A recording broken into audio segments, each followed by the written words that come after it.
Hello friends, this video is going to be all about dating again, getting catfished, and some of my recent adventures.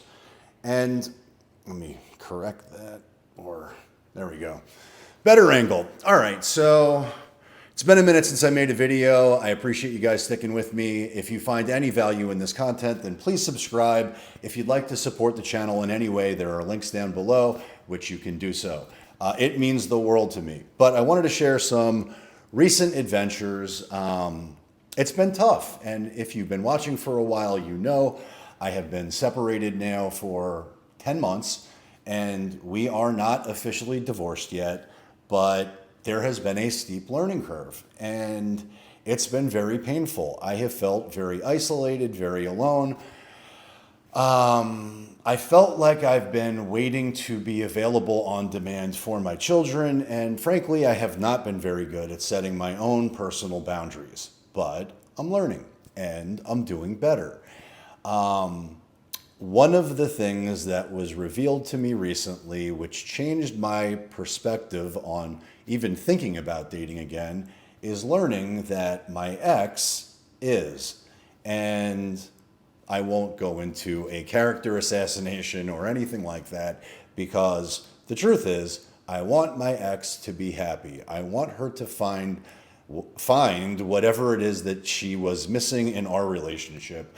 I pray she finds whatever that is with whomever it is and lives a life that is beyond her wildest dreams of happiness and joy. That is not what we produced. Separately, that's what I want for myself. But I also had some very strong boundaries and opinions that, from my side of the street, I did not want to enter into a relationship until my previous relationship was over. And we're not there yet. But that's what I wanted, and that's what has happened on my side of the street. That's not what's happened on the other side of the street, which, again, no judgment. 10 months is a long time, and I know that I feel lonely. I know that I would like some companionship.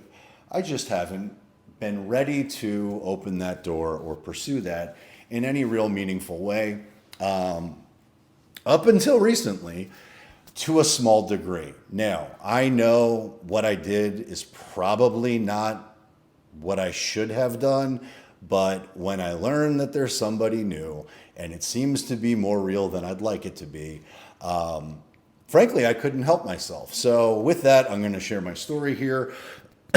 I did, to be clear, I've known, without having confirmation or proof, that there have been a lot of things that have been going on in the background which have created a tremendous amount of resentment towards or within me, right? And I don't pretend to know everything, and there's the possibility that I'm wrong, but chances are my common sense and my understanding of human nature, I can't think of a time where I thought I was wrong when it relates to certain things, where I've actually been proven to be wrong. If it walks like a duck and it swims like a duck and it quacks like a duck, chances are it's a duck. And if you tell me that it's not a duck when I know it's a duck, well, that creates tremendous resentment in me. But I digress. Getting into the story here, it was revealed that there's another person in my wife's life. And it was revealed not just to me, but also to my children in a way that I don't think was responsible, and there needed to be some damage control around that. And I think we did a good job, but it certainly isn't the way I would have scripted it if I was in control. And I've learned I'm never in control of anything except on my side of the street.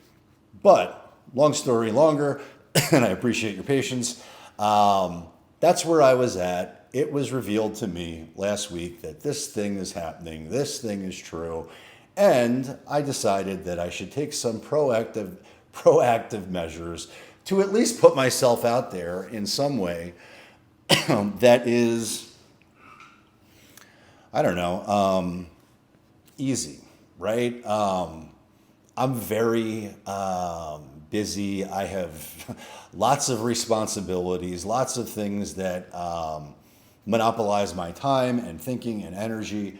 Frankly, I don't want to spend a lot of effort into creating new relationships right now, but I was butthurt. I was upset. I was angry. I was resentful. And I really don't like the fact that despite knowing it's what I actually do want for my ex, I was pissed off. I'm human. And so I set myself up with a Facebook dating profile. And very quickly, I'm communicating with a bunch of different attractive women. And on paper, they all look good. And so I know, based on previous experience, that all that glitters is not gold, and most of the profiles out there are probably not real. Most of my experience thus far has been that anybody who's a little bit too attractive is probably trying to pivot me to an OnlyFans upsell or try to grift me into some sort of crypto scam or some other sort of scam. But 99% of these profiles are not real. And it doesn't take much of a sniff test to determine whether you're talking to a human or not. But anyway, that was last week. And in short order, as I mentioned, I'm chatting with a few different people. And also, I'm responsible. It's not like I'm going to fall in love and immediately introduce these people to my children or whatever the case is. Like, there are strong boundaries around this. Really, I was looking for distraction. I was looking for the ability to check the box in my own head that I had gone tit for tat, no pun intended, with my ex because my feelings were hurt. And so, good for her, bad for me, right? Anyhow, I'm chatting with someone, or I'm chatting with a few people, and I'm ruling most of them out very quickly.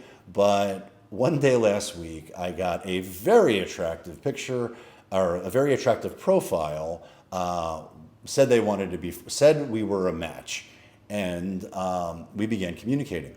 Very quickly, that escalated into exchanging real profiles, which then escalated very quickly into talking on the phone. And although the phone call definitely had some red flags, and I could sense more than a small iota of craziness on the other end of the phone, if you saw the picture which was sent to me, which was not explicit or anything like that, but this woman was smoking hot and I wanted to meet her. And so, lesson learned, I did. And so I was a little bit more aggressive than I would be under general conditions. And I told her, look, I know this is unusual. I know we just met, but I happen to be free this evening. So if you'd like, we could meet. And of course she wanted to meet. And again, based on this picture, I wanted to meet her too. And so we did. And I drove up to where she's located. And I should pause here. Prior to me agreeing to meet her, I shared a story about my first experience on Match.com. Now, that first experience was somewhere, I don't know when Match.com was started, but this was in the early stages of the internet. It was the early stages of internet dating. This is, 25, 30 years ago, or somewhere around that timeline. But I do have an experience with online dating. I shared that experience with this person to filter her a little bit and set the expectation that you better be who you say you are, because I've been down this road before. Which, to tell the story, on my first experience on a Match.com date 30 years ago, it was a different world. There was a different, probably stigma around online dating. It was not considered to be safe. Not that it's safe now, but we corresponded via email for a lot longer than I ever would today. And during that correspondence, I learned a lot about her. I'm sure we both came up with mental images of who the other person was. And it took a while for us to get on the phone. It took even longer for us to meet. But eventually we did. And when we did, I was under the impression that I was meeting someone who was a classically trained dancer, was a Broadway ballerina, or maybe I'm getting that wrong, but a dancer in Broadway shows. The person who I thought I was meeting back then was quite attractive, quite athletic, seemed ambitious, seemed like a really good fit, and I was excited to meet her. When she showed up, she was 400 pounds, 4'1", and when I saw her arrive at the brewery that we were meeting at, I thought to myself, oh my God, this is definitely not the person who sent me pictures. But I also knew that I could run away because there's no chance in hell that this woman ever is going to catch me. But I decided to stay. I knew it would be a funny story. I just didn't know how funny that story would become. When she arrived, now again, I'm a good sport. I wanted to have a funny story. I've had this story for 25, 30 years now. But in the story, or in our experience, when she showed up, and I will admit, I got there early, so the cute hostesses which at the time were in my age group, were like, "Oh, you must be here for a hot date. This is exciting. We're rooting for you," kind of thing. I could have I could have hooked up with one of the hostesses, but nonetheless, I was there for a date. But she shows up and immediately starts getting wasted, informs me that she packs a shank in her boot, so I better not think I'm getting any because this has happened to her in the past, and she's prepared to shank me if I try to make a move. I make none of this up. This is 100% true. And it didn't even occur to me to look at what she was wearing in terms of footwear, but yeah, she was wearing boots. And while I could not find this shank, I believed she had one. So needless to say, this particular date didn't last very long, but in the short time that we were together and she got herself wasted and she told me that I wouldn't be getting any, it quickly devolved into her trying to play footsie with my crotch underneath the bar table. And so I did the only thing I could think to, actually, I didn't even think. Reflexively, I kicked her, not too hard, but hard enough to let her know, stop. Didn't faze her at all, didn't bother her at all. I don't think she felt it. But that was my cue for an Irish goodbye. I went to the bathroom and I never came back. That was the end of that. But I share that story with this new person because I wanted it to be very clear. Please come as advertised because I'm coming as advertised. And I really don't want to go through the time, energy, or waste the gas money to drive up to you if you're not who you say you are. Time for a monster break. Cheers. All right. Probably going to set up the memberships on here soon because I feel like some of these stories should not be. There should be some level of privacy to them. So in the future, I probably will have the more intimate stories behind a membership wall. They will be very affordable. I'm not looking to make this out of anybody's price range. It would mean the world to me if you subscribe. So please join the membership if you can, because I can get a little bit more graphic without it being available for public consumption. And I'm not going to be like super graphic or anything. YouTube will demonetize everything if I do. Which, all right, sales pitch over. Long way of getting to, your support means the world to me. But if I'm going to share these stories, I definitely don't want them available for public consumption, with the exception of this one, because it's too funny. Anyhow, I share that story with her. She makes it very clear that she's definitively who she says she is. And it's not real hard to substantiate who I am. Google my name. You'll find thousands of videos all over the place. I come as advertised. That was not necessarily the case with this person, but the picture she sent me was a thirst trap. Very provocative, not explicit, but enough to get me to drive 45 minutes to meet a stranger to go bowling, which I don't even like to go bowling. But I was thinking with the wrong head.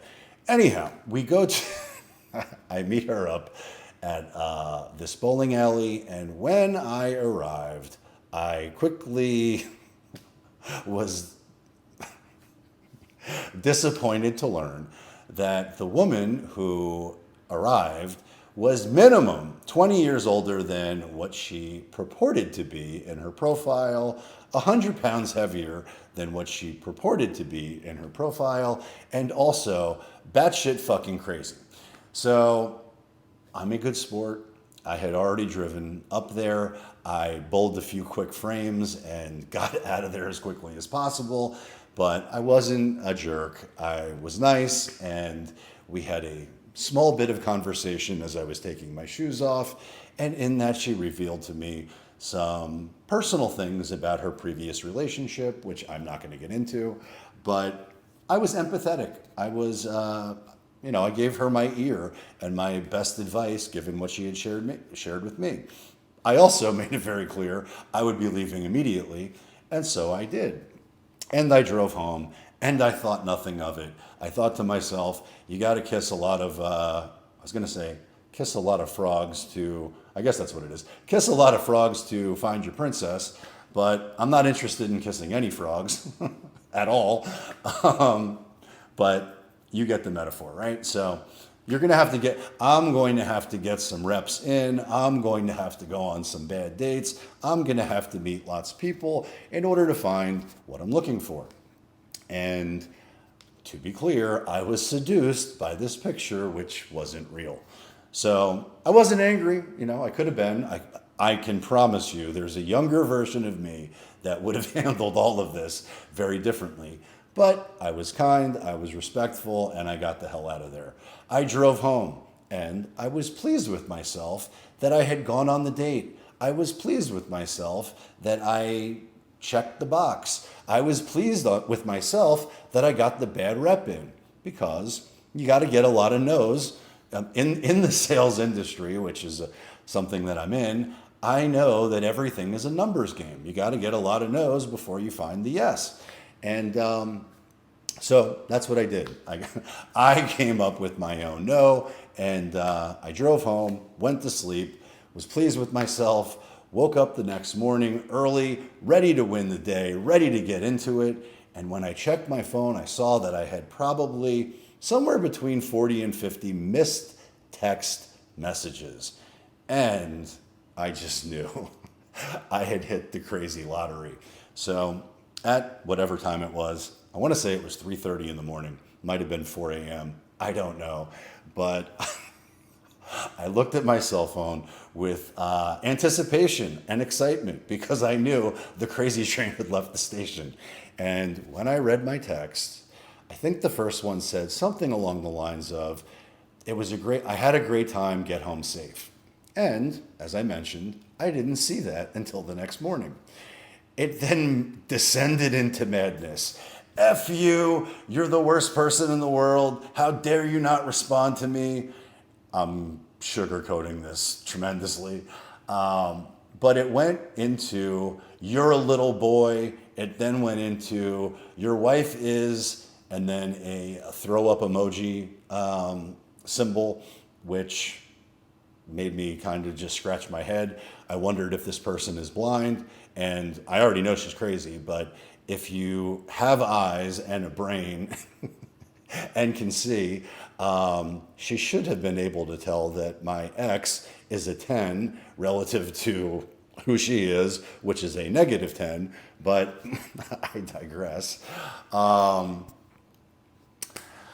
And then it went on to say that I missed out on the best sex I would ever have, and then she sent me a picture of herself nude. And I was stumped. And I was laughing out loud. I was very confused because the nude picture that she sent to me, which I did not want, was not her. And truthfully, had it been her, the date might have went very differently. But it didn't. And you know what? Everything happens for a reason. I'm glad it happened the way it did. Lesson learned. I will not. I will not make that mistake again. But yeah, I figured I'd share that story because it's been a minute since I made a video. I am committed to making more videos here on a more frequent basis. So get ready for more content. If you found value, if you found it to be entertaining, if you found it enjoyable, subscribe to the channel, give it a thumbs up, and I look forward to seeing you on my next video.